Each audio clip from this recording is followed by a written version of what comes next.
Tehillim. Lam Natsayach, Mizmor Ladavi, Anchadina Bim Sarai, Sadevcha Shemele Yaakov, Ishlach Ezrachom Nikloite, Shemitzi, and Yisadeka, Isgarakom Pesacha, Velas Kayrash Nesella, Yiten Chavivacha, Kalatsasa Yimale, and Rabishu Sacha, Shemelino Nidgal, Iman Yadina, Kamishal Sacha, Atoyada, Tiki, Shiadina Mishicha, Yane, Mishmekacha, Eviguras Yamina.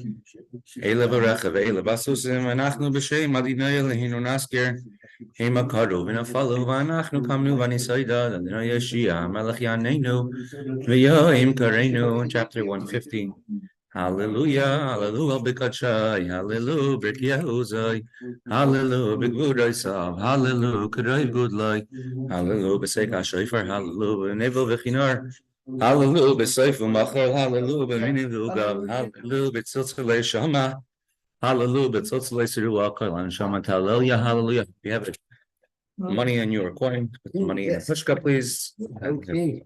Pass it all around. Money in the pushka. Example for confidence strap. That's right. And may Hashem help every single Jew. And we shouldn't just start the job, we should actually finish and conclude it. Right. The last Gemaras, we have been discussing the idea of a cheresh and a shaita. Someone who is deaf, read the Megillah for someone else. Went through all the opinions, we changed the wording of the Mishnah. We went through several mitzvahs, truma, and other mitzvahs as well, till we come to the conclusion that preferably a cheresh, someone who is deaf, should not read the Megillah for someone else. For themselves, they should read the Megillah. If they read it already, then if the person who heard it should hear the Megillah again. How about a katan, a minor, someone who's under bar mitzvah? This entire Gemara until now, we've been discussing a lot, Rabbi Yehuda, Rabbi Yehuda, Rabbi Yehuda. Who is Rabbi Yehuda? In general, when the Mishnah, Rabbi Yehuda is the most mentioned Tana in all of Mishnayos. Most mentioned name in all Mishnayos is Rabbi Yehuda. What is very interesting is, in general, whenever you mention Rabbi Yehuda, it's Rabbi Yehuda bar Ilai. He was born in the town of Usha. He learned Torah by his father. You happen to know his father's name? Rabbi Yehuda bar Ilai's father. Oh, I'm Eli. Pretty good. I'm a genius. You're a genius. Later on, he went to the town of city of Lud, and he learned Torah by Reb Tarfon. Later on, he learned by Rabbi Akiva, and he lived a very long life. He outlived all of the other Tanaim of his times. And Rabbi Yehuda Hanasi, the last generation of Tanaim, was one of his children. One of his Talmidim, one of his disciples. All right, Talmidim are children, correct. And Banecha Elu, right? Hal Talmidim, these are the children. Good morning, Yossi. Thank you for joining. Good morning, Reb Moshe. Thank you for joining. He's buried in the north of Israel. There are many stories brought about Rabbi Yehuda bar Ilai. We brought one of them in Mesechta Tainis. He was very, very poor. And his wife managed to get a hold of some yarn, and she made a cloak. And they used to switch off. When she would go out to the market, he would stay home, and she would wear the cloak. And when he would go out to the Beis Medrash, he would wear the cloak, and she would stay home. That's all they could afford. One time, the Chachamim made a fast day. And they're looking who Rabbi Yehuda bar Ilai was missing. So they sent someone to his house to call him and says, Rabbi Yehuda, why are you not here? He was sitting on the floor of his house and he was learning. And he says, I can't leave my house because I don't have a cloak. My wife is outside now. She's out in the market. So he went back, and I think it was Rabbi Yehuda Hanasi sent a beautiful cloak to him, to Rabbi Yehuda bar Ilai. And he says, and we brought it to him, and says, "Here, put on this cloak and come to the shul so you could daven with us." And he says, "I'm sorry, I can't take it." He says, "If I wanted to, I could be extremely wealthy." And then he lifted up a corner of the rug on the floor, and it was full of golden coins. And he says, if I wanted to, I could take as much reward as I want in this world from a world to come. But since I don't want it, I rather live I rather learn only Torah and live a very austere life, and that's why we don't have it. And the coins disappeared in front of his eyes. And we made the first colo. What do you mean? We made the first colo. Why? I'm sitting and learning. Sitting and learning. This is a famous Yehuda Bar Ilai. In general, when you have plain Rabbi Yehuda, it's usually Yehuda Bar Ilai. According to Kabbalah, many special things about Rabbi Yehuda Bar Ilai. So let's go. Here, his caver is what? I don't like that story. Why? I think it's Sanhedrin in the story. Why? No, where the bottoms of a cloak, we have to go to shul. It is it's a chassid shaitan. I don't understand, but how important it was for him not to rely on others. Like someone on that caliber, like Rav Hina ben Dosa and Yehuda Bar Ilai, these are people on a special caliber. I can't prove me. I think it's a chut. This is where Yehuda Bar Ilai is buried in the north of Eretz Yisrael, not too far from Tzfas. Next time you see him, tell him I said so. All right, saying we're learning his Torah, Baruch Hashem, till today. Fine. It says during his times, he imbued this in his Talmidim too. It says there were 6 sages would cover themselves under one talis and learn together. Yeah. Right, and it says that the specialty was, and none of them argued, I deserve more talis than you, right? Because people were very poor then. So Tarfon was an exception. The story of Tarfon asked him, why is your face shining today? And he says, because I ate beets and my face was shining. That's the only food he could find. He found it in the field. And he says, I would have put salt in the beets, my face would have been shining even more. Oh, yeah. The devil would never have approved of that. Listen, it's all the time they make these fasts and for this and for that. They never said give tzedakah, give the amount of money that you would spend on the food for that day. in today's generations we don't fast, but in those times the people needed that, right? Like the Rebbe said, like many things, like the birur of Torah was done mainly in the previous generations. Now we're more the birur of tzedakah, maisa, action. I'm going to shut up. Rabbi Yehuda Maksher Bekatan. If you remember in the Mishnah, Rabbi Yehuda says that a katan, a minor child, can read the Megillah. If you want an art scroll, it's 20A1. Okay. A child, a minor, can read the Megillah. There's actually Rishonim discuss, doesn't mean he can read it for another minor, or could he even read it for an adult? He could read it for an adult because it's a chiyuv de rabbanan, it's a rabbinical obligation, and a katan has a mitzvah of chinuch to be taught mitzvahs de rabbanan rabbinically, and hearing the Megillah is also rabbinical in nature. But Tosfos says, is talking about, could he be mitzi, another katan, another child, because he definitely cannot be mitzi, cannot make a gadol, an adult, fulfill their obligation. Because the Megillah, it says, is divrei Kabbalah. It says, Ksoiv zoy zikorim b'sefer. By the word of Amalek, Hashem told Moshe Rabbeinu, write it down. Where are you writing it down? The war on Amalek in the Megillah. The Megillah is the war on Amalek at length. So says the Gemara. Rabbi Yehuda says that a katan, a minor, can read the Megillah. Tanya, we learned in a brisa. Excuse me, on the screen, it's not coming up with a Megillah. It says Daf Yomi Shiurim. It has pictures of 6 different rabbis. Oh, thank you. Let me try. Now does it come up? No. Yes. Thank you. Thank you for pointing it out.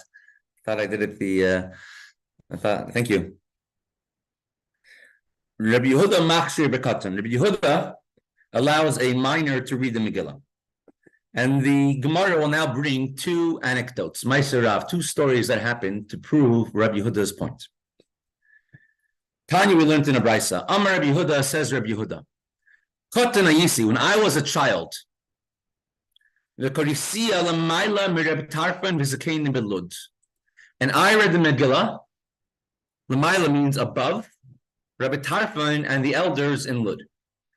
So when Rabbi Yehuda was a child, he was in the time period of the end of the first century when he was a child. So about the time of the destruction of the first Beis Hamikdash, that's when he was second Beis Hamikdash. He was a minor then at that point. And so Reb Tarfon was a teacher of his in Lud, and he was a katan, he was a child. And at what point could it have been? Because a short time later, it's brought down in Mesechta Sanhedrin that Rabbi Yehuda, he was instrumental in bringing the Sanhedrin to the city of Usha. He was born in Usha, then he left Usha and he went to Lud, and later on, Sanhedrin moved back to Usha. And later on, Rabbi Yehuda Bar himself, the Roman government banished him from Usha. Whole story that happened. So when he brought the Sanhedrin back to Usha, he must have been somebody who is prestigious. He must have been somebody who was, a respected member of Sanhedrin, that they listened to his opinion. He must have been definitely a gadol, a adult. So the time period, it must have been near the end of the first Beis Hamikdash, perhaps around the year 70, when he was a katan and he was a child, and he was in the city of Lud, and he read the Megillah, Lamayla Amir Tarfon. Lamayla means above. What does it mean above? From here is actually a proof, and brings down that when you have a bima, the lectern where you read the Torah from, it has to be higher than the rest of the shul. It has to be above the shul. Like in many shuls around the world, most shuls around the world, perhaps, the bima is higher than the rest of the shul. It's elevated on a platform. That's what a bima is. A bima, it means a platform. So I read the Megillah Lamaila. I was above Reb Tarfon and the Skenim Belud and the elders in Lud. I was reading the Megillah from the bima.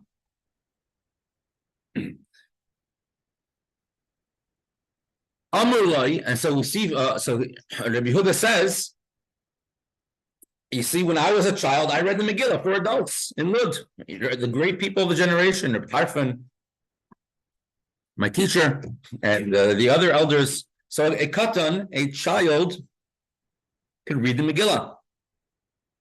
Answers the Gemara. Amrulai, the sages told to him, Ein mivin raya min hakatan. You cannot bring a proof from a child, from a katan, from a minor. Why not? Because a child not necessarily remembers what happened when he was a child clearly. Explain this. It says, Katan ein by das. A child has no das. Now, all of us, Baruch Hashem, we learned some Chassidus Chabad, and we know it's Chachma. Chachma is the idea that comes up. Bina means understanding the idea. Das means applying the idea. Right? Chachma, that's Chabad. Right? Chachma Bina Das. Wisdom, knowledge, and understanding. To apply the concept that you're learning into a practical idea. So a child, a katan, they could be very smart. They could have Chachma and Bina, wisdom and knowledge, but the idea of applying, not necessarily will they understand.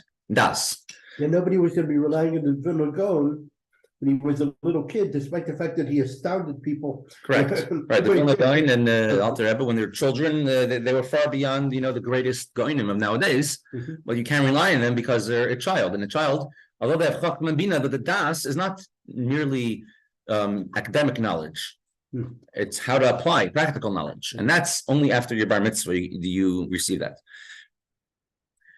So they're telling Rabbi Yehuda that we can't bring a proof from you about that you can read the Megillah. A minor, someone under bar mitzvah can read the Megillah, because you can't bring a proof from what happened when you were a child, because you don't have das, you don't have the knowledge to apply it. The fact that you read the Megillah in front of Reb Tarfon, there's no proof. Perhaps the reason why you read it, maybe they heard the Megillah already before, and you didn't realize that. Maybe they're going to hear the Megillah again after, and just being nice to you, and listening to the Megillah from you. Yeah. Right? Do you have definitive proof that they were hearing the Megillah only from you? All you know is that you read the Megillah for them. There are other cases where a child is believed. For example, a child could say, an adult could say, I remember when I was a child, my father would pick me up from Cheder, we would put me in the mikvah, and then we would become tar and we would eat truma. And from there, they could assume that they are a kohen. Or someone could say, I remember when I was a child, we used to walk around here and here, around this area, because we're kohanim and there's a cemetery. And you could base a cemetery off of that. Because those are not das type of questions. Those are chachma bina questions, meaning you're clarifying just a fact. But here is you're paskening the halacha. You're changing halacha. What's halacha going to be based on what he remembers as a katan, as a child, as opposed to clarifying a fact. The Nachal Yitzchak explains when a child could be believed is specifically when it's talking about for others. But for something that's for himself that I could do for somebody else, then he's not believed. So a child could be believed about the cemetery and about if they're kohanim, but to be believed that I could read the Megillah for somebody else, that they can't be believed. Well, there's an interesting thing about chinuch, though. In other words, if you see actually somebody, she's doing something, right? They go actually, is it always the halacha actually? Should want this person doing it, right? But at the same time, when a father or a mother, right, is doing a chinuch for the child, and as I'm doing kiddush of this one, where a child learns. So over there, there have been certain actually where the child is actually able to say, "Here was my minhagim," because the child knows actually my father was teaching me through. Right. Me seeing it. Like we like for example, we can have such a thing that a child could say, "I remember when I was a kid, we went to this person's wedding, married to that person, and they made the wedding in a way of a basula," and then they could, based on that, clarify. But they can't say that, I remember the best in this, I remember this person's that they can't remember. Another explanation is when we believe a child, a katan, is only for things that we have a doubt. So we need to clarify. But here, it was clear to the rabbis, the halacha is that a katan, a child, cannot fulfill the obligation. And therefore, the story of Rabbi Yehuda reading the Megillah for others was definitely not him reading to be mitzi the others. Another point that comes out is, could a child read for another child in the Megillah? And Lamaisa, all the poskim say that a child could read for another child if they want to. I mean, the child could read for a child as a Ruah, and the Mishnah Brura. And the Mishnah Brura even writes more that b'di'evad b'shas hatchak, when the only person who knows how to read the Megillah is a child, to read the Megillah for an adult. When we're talking about a child, for all opinions, it's talking about a katan shegiya lechinuch, a child which, according to Rashi, is over the age of 9 or 10. So why can't we say that here too? Maybe it was b'shas hatchak. But Rabbi Tarfon didn't know the Megillah. The Skanim didn't know the Megillah. I'm sure some over there knew the Megillah. Right? I think it's hard to say.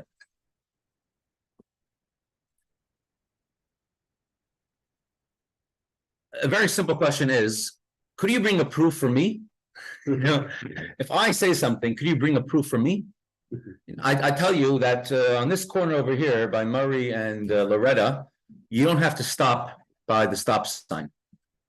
And I'll bring you a proof because I drove right through the stop sign. That makes sense? No. No. So how could you bring a proof? Rabbi Yehuda says, when I was a child, I read the Megillah for the adults.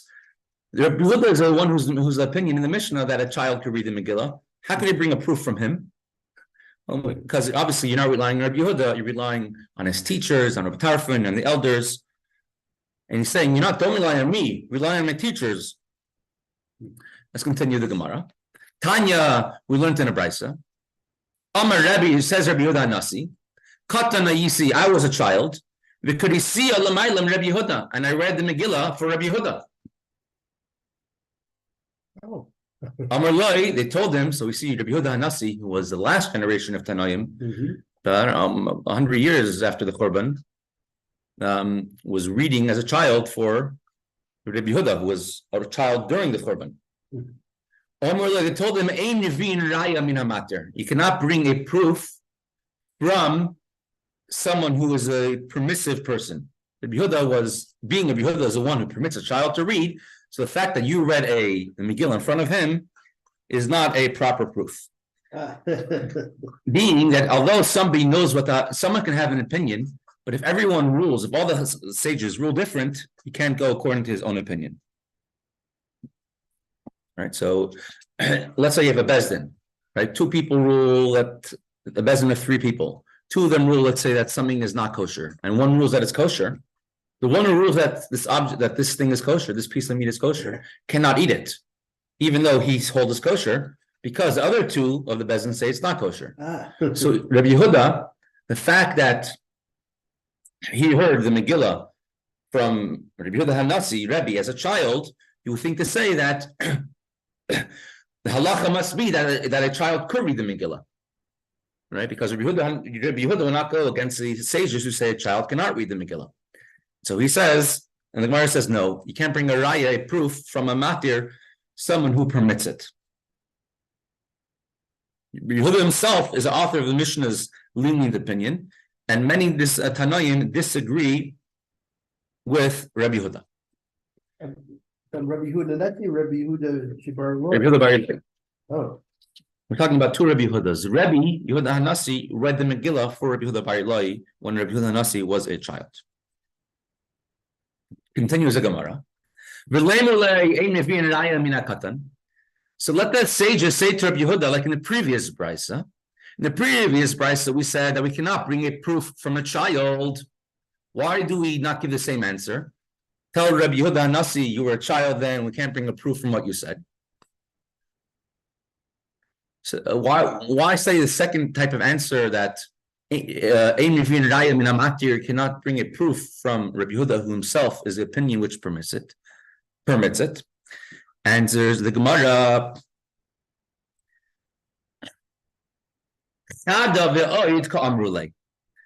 He was saying that I agree. There's one answer which is I brought for you, and a second answer.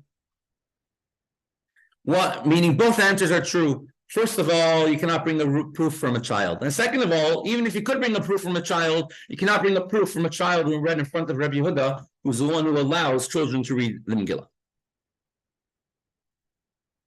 So we have a simple reason and a secondary reason. Chada, first of all, the Katina Yisa. You were a child and you can't bring a proof from a minor. And another reason why you can't believe Rabbi that halakha is like this, Shafilu Gadol Yisa, even if you were an adult. So let's say Rabbi saw a child. Let's say Rabbi was an adult and he saw a child reading the Megillah for Rabbi Yehuda. We still can't bring a proof from that because the whole story is happened with Rabbi Yehuda, who's the one who allows it to begin with. However, the majority of the other Chachamim, the other sages, disagree with Rabbi Yehuda. And therefore, you cannot bring a proof, even if, let's say, an adult saw a child reading for Rabbi Yehuda, you still cannot bring a proof that's halacha.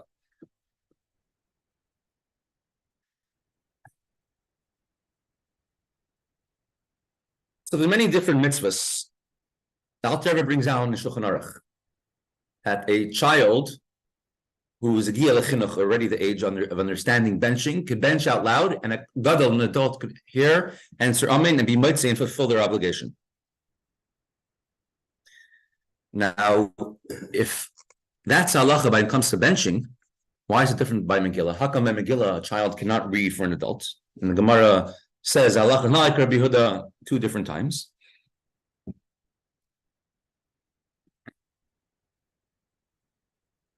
So there's a few different answers given. What is a chiyuv? What is the obligation of a katan, of a child?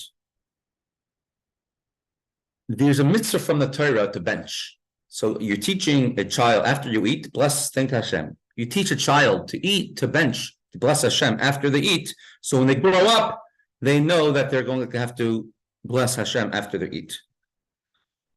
So if an adult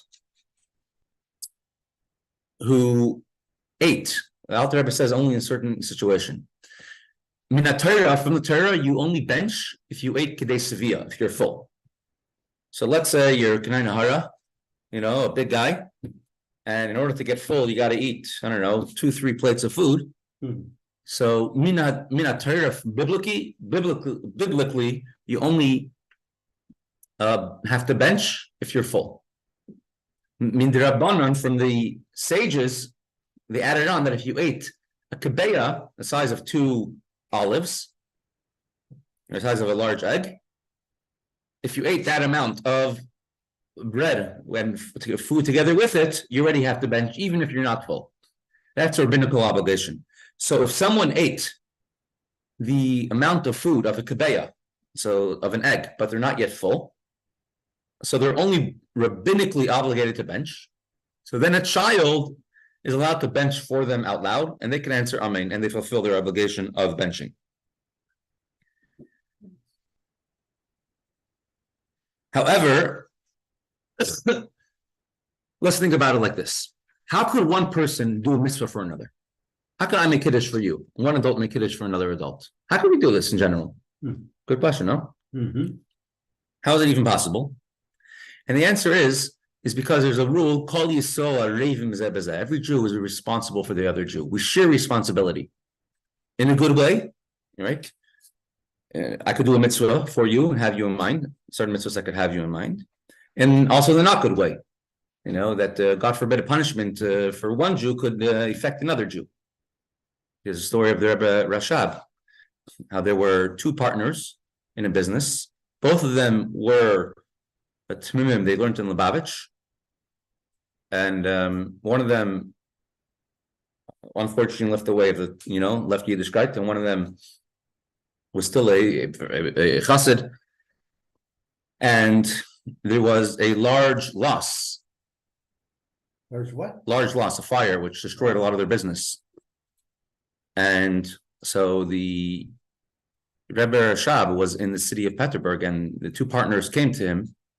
It was by a Fabrengen, and the Rebbe Rashab turned to the partner, and who was working on Shabbos, who wasn't keeping, and he says, because of you, your partner lost out too. Because of the way you're acting, your partner lost out. And he said to the Rebbe Rashab, do I have to pay him back? Rebbe Rashab thought a few minutes, and he says, you actually should pay him back. I mean, we're responsible for each other. It's in a good way. We could do an action, a mitzvah over here, and we could help our brothers and sisters in Eretz Yisrael. We could push the buttons over here and change what's happening in the other side of the world. We have the power to do it. So the fact that one Jew could be mitzi, another Jew could, their obligation is because we have what's called a din arvus, a responsibility for each other. Now, a katan, a child, does not have arvus. They're not responsible for the other person, right? Children cannot get punished for the sins of their fathers, etc. Children do not have a din arvus. So from what halacha, from what angle is a child doing the mitzvah? If he's doing it from a din of chinuch, he has to learn the mitzvahs. So if someone has a rabbinical obligation to do a mitzvah, a child could do it for them. So therefore, he could bench for them.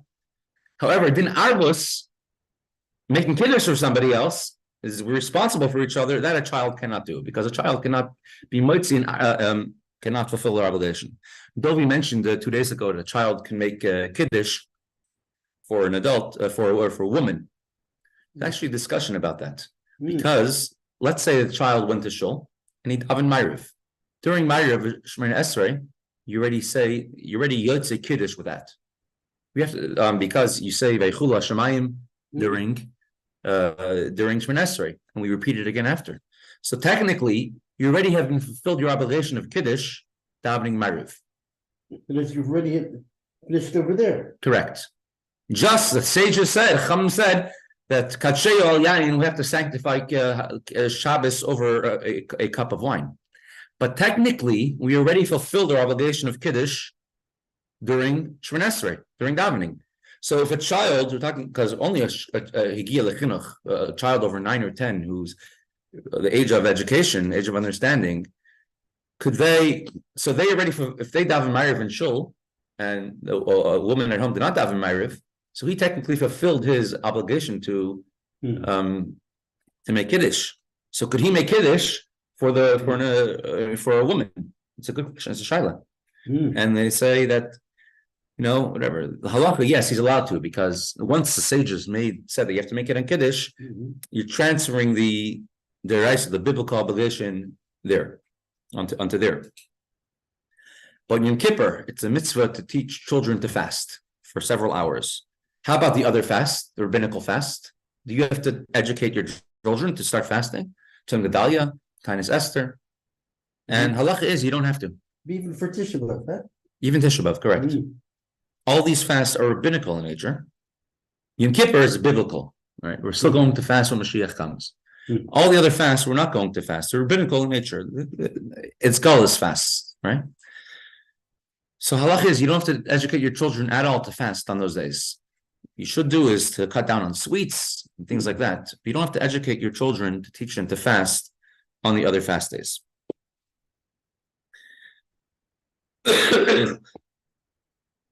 Now, davening, saying brachas, although all these things are the rabbanon, they're rabbinical in nature, still we teach halacha, or the minhag we could say rather nowadays, is that we teach children everything.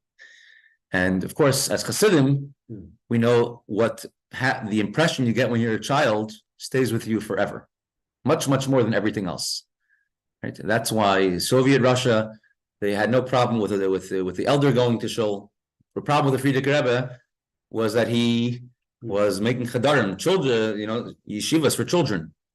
And that was an issue. Why are you corrupting the young generation? Why are you holding back progress? Whatever happens to the child, it's indelible, an impression stays with them for the rest of their life. I can tell you for myself, right? My very first memories are probably Lag B'Omer parade. Right, there was my parents took me to Lag B'Omer parade in New York by the Rebbe. Our first memories, right? The things that happen when you're a child, a very little child, are the things that are engraved. It's very hard to shake it out of a person, right? Actually, the experience and it seems so long, like one day. Remember, it's like one day seemed like who knows so long. Correct. All right. So therefore, it's the idea of chinuch of children is very, very important. Right, well, we'll continue with the next Mishnah tomorrow. The next Mishnah is going to be talking about, and sort of the rest of the Mesechta actually is going to go off in different topics. It's going to be sort of Megillah related, but we're going to go into many, many different topics, pretty much the rest of the Mesechta. Tomorrow, the Mishnah is going to speak about which mitzvahs can only be done during the day and not by night. And from there, we're going to go to many different halachas. And a big part of the Masechta is going to speak about halachas of a shul, building the shul and different things. We will continue now with Kuntras Umayan. Is it the other one?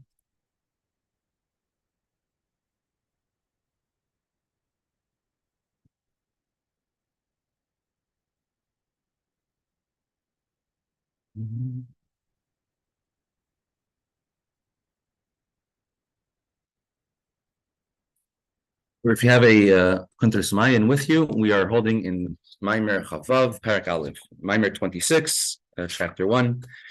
Talking about the idea of extremism. Shtus. Everything that Hashem created is good. Hashem only does good.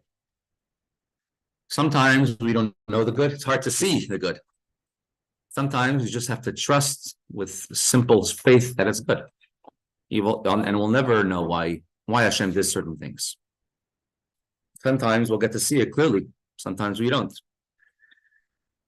Extremism is a very good thing.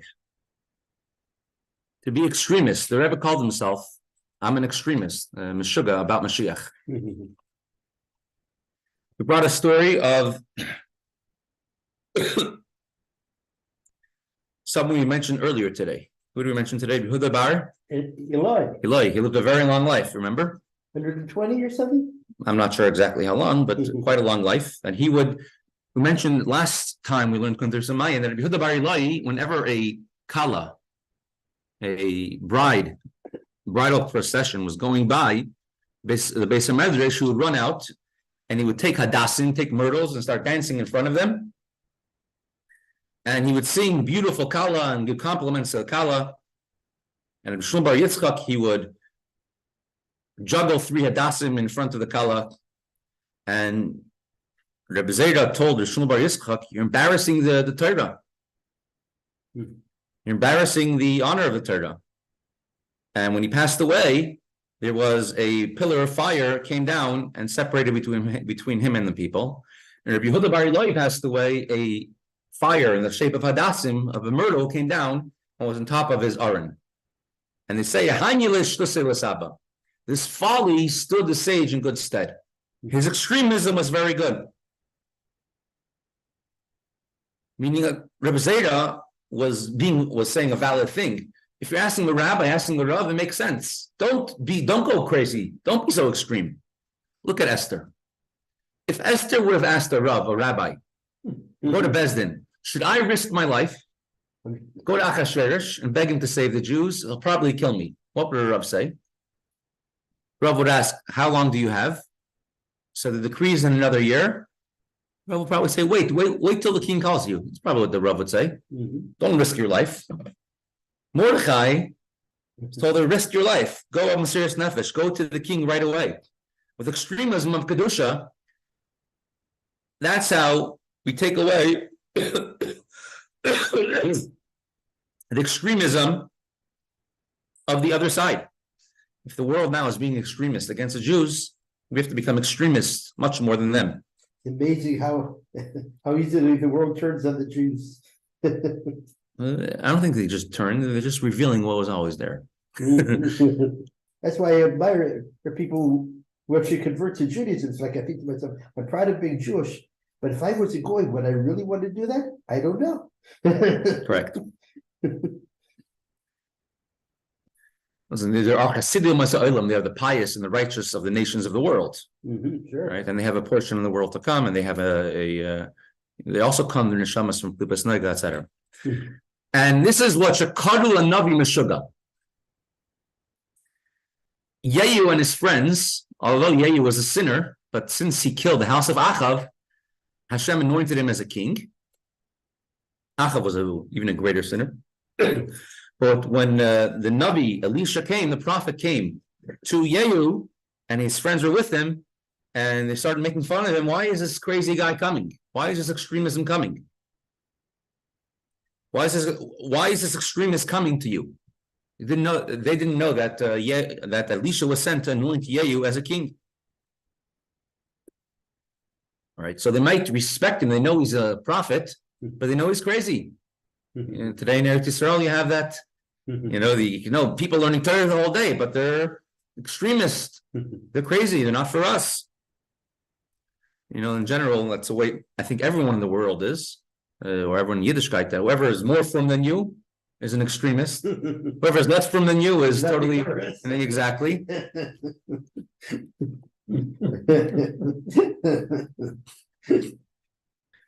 So a Navi, a prophet, is also called a Meshuga, someone who is deranged.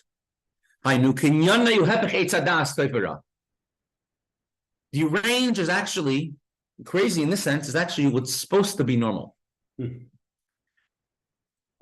The sin of Adam and Chava was what they ate from the tree of knowledge.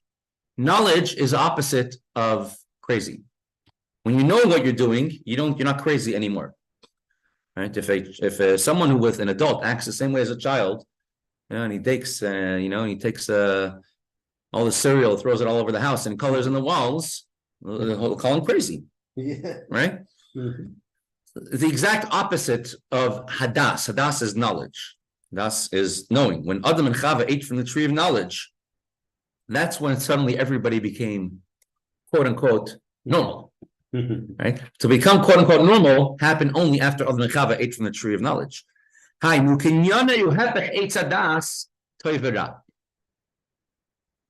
exact opposite of the tree of knowledge. Tree of knowledge is that you should know what's good and what's bad.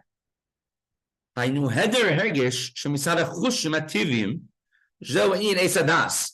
become knowledgeable in natural senses, natural feelings, natural faculties. When they ate from the tree of knowledge, their knowledge switched to become earthly knowledge. Now, if the tree of knowledge is when they ate it, they became very smart. Then why is it a sin? Could it be that from an Avera they gained out of a sin?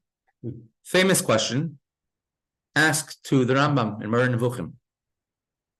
Ukidua, shayedei chet etzadas, nasa inyan hergish.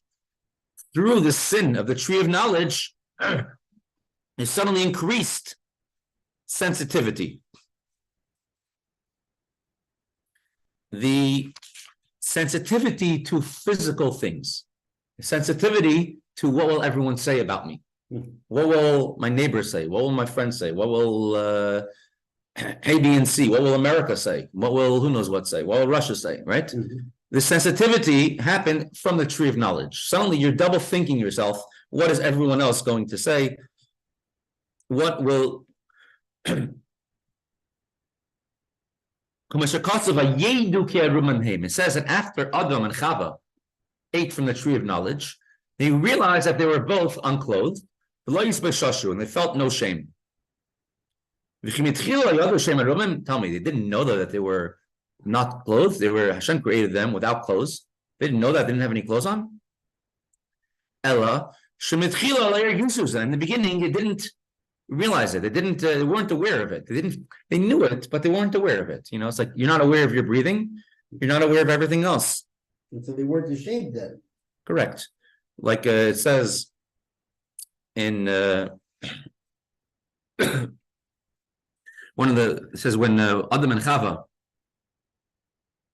were created, so the organ of reproduction was just like another organ you do a mitzvah with. Shake a lulav and esser with your hands. You do reproduction with another one of your bodily organs. But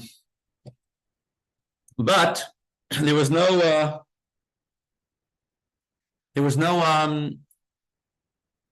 shame involved because they weren't thinking about it.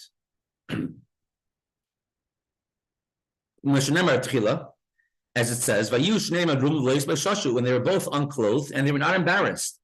They did not feel it was a lack. And afterwards they realized that they were unclothed. Then suddenly they became embarrassed about it.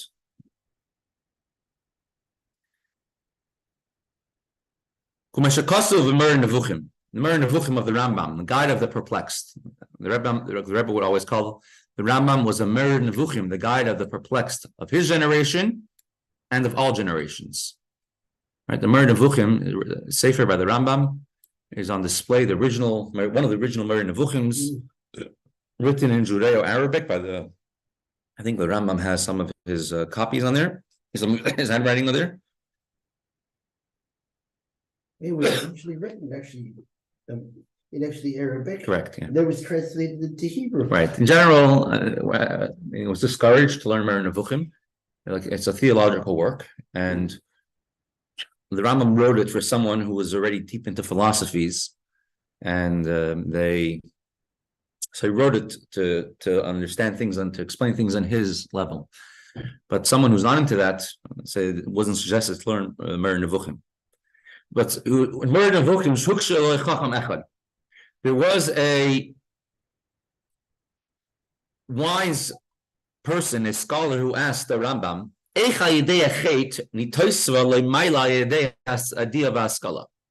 how is it possible that through the sin of the Eitz Hadas, through the sin of the tree of knowledge, suddenly they became aware of things that are happening. They became aware of the fact that they were unclothed. Before they didn't know it, now they did. And their eyes became opened. And the Rambam answered, it wasn't an advantage or superiority suddenly that they became aware that they were unclothed. In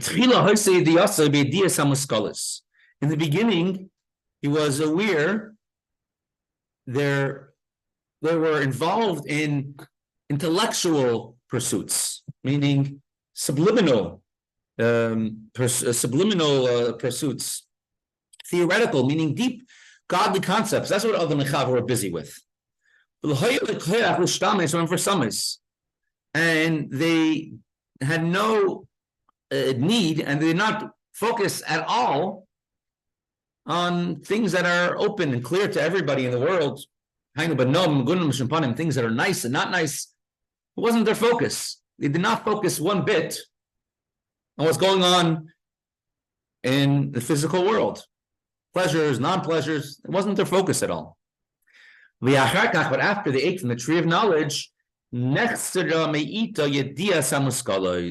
lost the knowledge of being on a higher plane of understanding.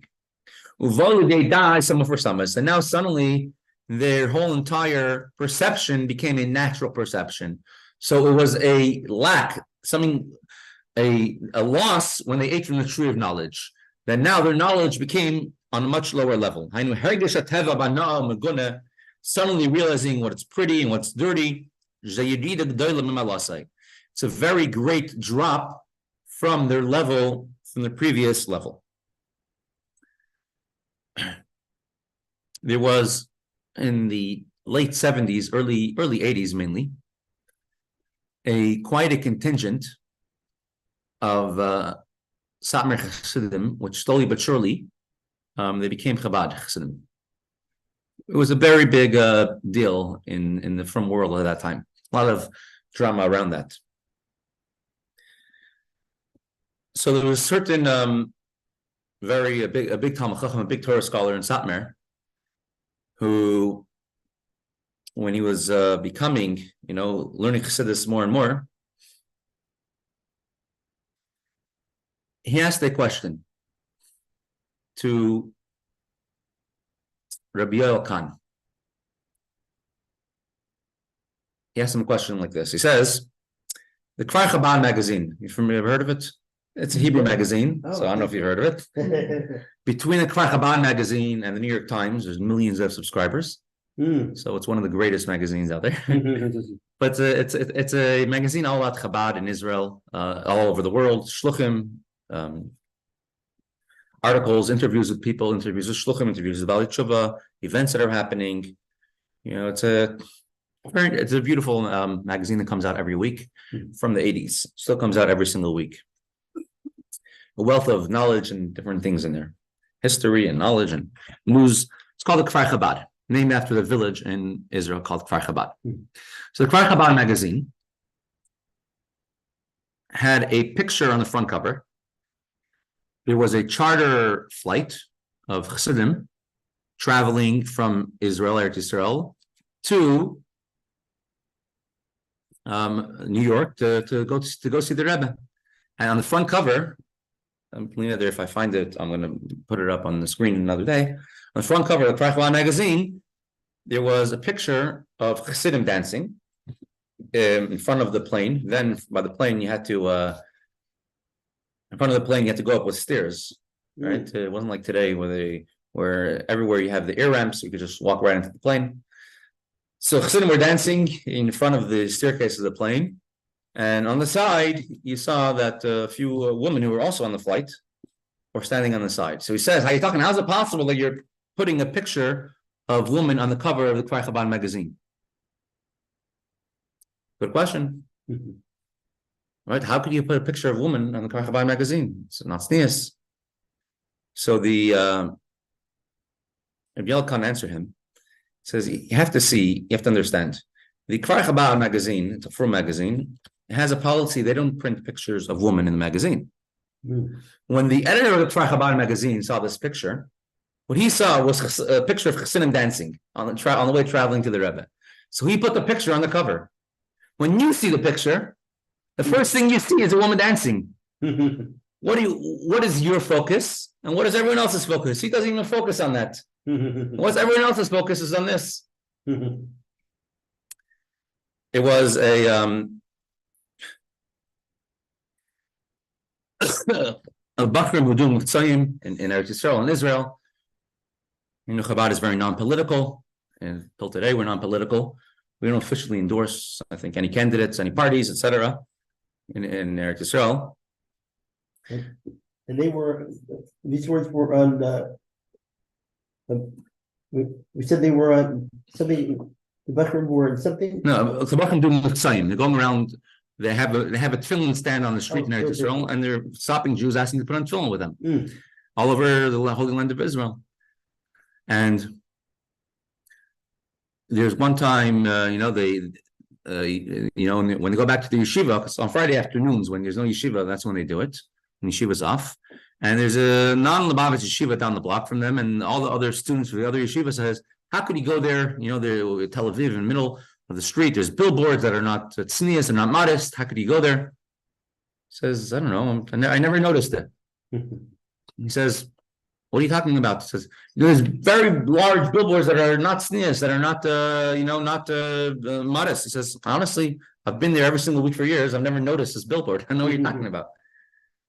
Anyways, a couple months later, this the Chabad Bacher, the Chabad Yeshiva students, on a stand on Friday doing Messiah, guess who he sees? He sees the yeshiva student from the other yeshiva. Not Chabad Yeshiva. He's walking around. He says, what are you walking around here? I thought there's non-modest pictures over here. He says, yeah, there are non-modest pictures, but we're allowed to do it because there's an election coming up. And we're giving out flyers. Everyone should vote for the Agudas Yisrael party in Israeli elections. So I feel very bad. He says, listen, I've been here for months and months. I've never once noticed that billboard. You're here for only a short time. One time and you already noticed it. So it's really a question of focus, what you're doing. And Adam and Chava, before the sin of the tree of knowledge, they were involved only knowing about Hashem in greater things. But in lowly things, they were not involved in at all. But from the tree of knowledge, that's how they came into lower pursuits. So it was a deficiency which happened in them. Many of you might remember, who is this? Remember who this is? Oh, he was over here, wasn't he? Rabbi Posner. Shalom. Right. That's Rabbi Rosenfeld. You see over here, Rabbi Rosenfeld. Well, Dr. Tversky. Right? Yeah. So Rabbi Shalom Posner, he's the one who started off, of course, the entire yeshiva schools and in general over here in Pittsburgh. Where's Rabbi Rosenfeld? I'm pretty sure that's him. Oh. Yeah. That's him? Yeah, Rabbi Label, that's him? Yes, sir. Okay. Rabbi Rosenfeld from the package? Yeah. Wow.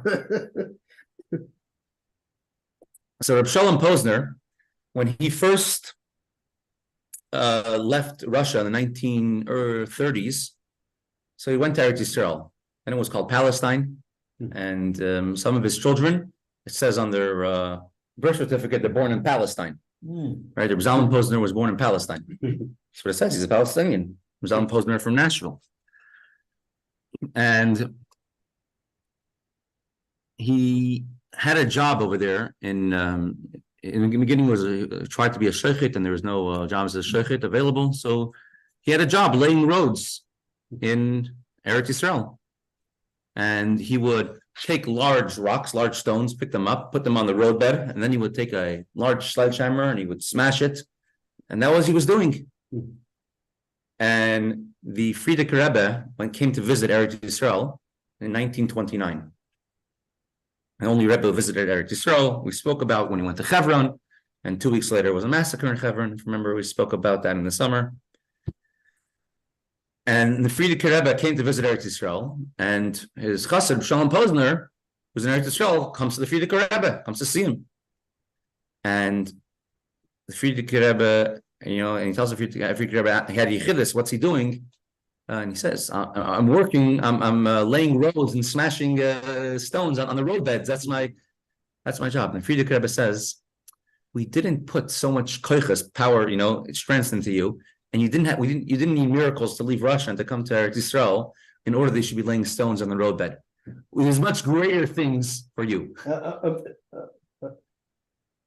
And who was laying the stones? Rabbi Posner. Oh my goodness. He's laying stones and splitting them for the road. He says we didn't do that we weren't a Tamchet Mimim in the yeshiva for so many years and put so much strength into you, and in order that you're meant for greater things, bigger things. And eventually the Frierdiker Rebbe, when the right time came, he sent him to Pittsburgh. When did he come to America? He came to America in the 1930s. He didn't have any parnasa in Israel. So and then his Mrs. Posner had a sister, or a brother who lived in Chicago, I think. And they came to America, and first they moved to Elizabeth, New Jersey. That's where they moved. And he was a sheikh there for several years. Rabbi Teitz was there, I think. And then he left. What happened was he has a son, Reb Zalman Posner. And there was no yeshiva then. And he sent his children to public school. And then one day he came home that there was a large Kratzmach Xmas party going on. And there's a play in the school, and they gave him the part to be Shmata Klutz. And he says, no. He took him out of the public school. He didn't realize what it was. And then he opened his own yeshiva. That's still around, the yeshiva in Elizabeth, New Jersey, Rabbi Teitz.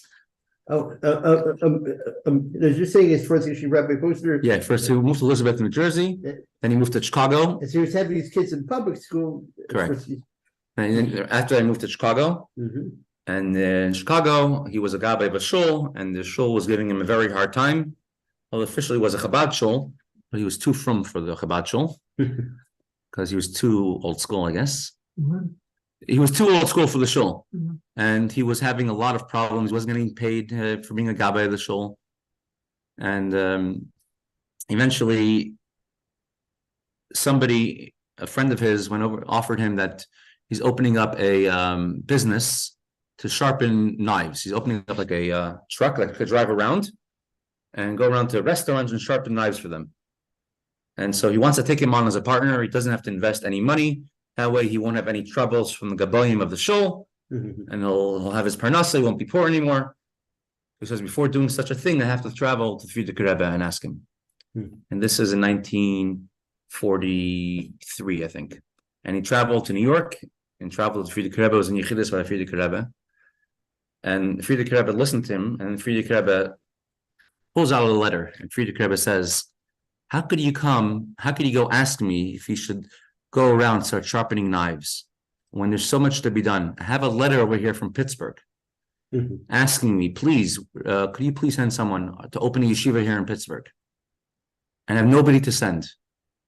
And how could you be asking now that you want to open up a business to sharpen knives? So he asked Frierdiker Rebbe, should I go to Pittsburgh? Frierdiker Rebbe said, yes. And that's how he ended up in Pittsburgh in his 40s with a grown family. Right. He did not even tell his wife. He went directly to Pittsburgh. Really? Pittsburgh. In Pittsburgh, he told his wife. From Chicago, he told his wife. From Pittsburgh. Oh, wow. I'm getting confused. I believe we went to Chicago. He told his wife after he was in Chicago, and he became a gabbai. So she came from New York or New Jersey with him to Chicago. So, but you know where the letter came from? Who did you? Yes, somebody from the Key Sports. I think Winter. That's where it came from. I think so. And he lived in McKeesport at the time. Yeah, Winter. He was one of the first students in Lubavitch Yeshiva in New York, 1943 or 4, before Befer and Din even.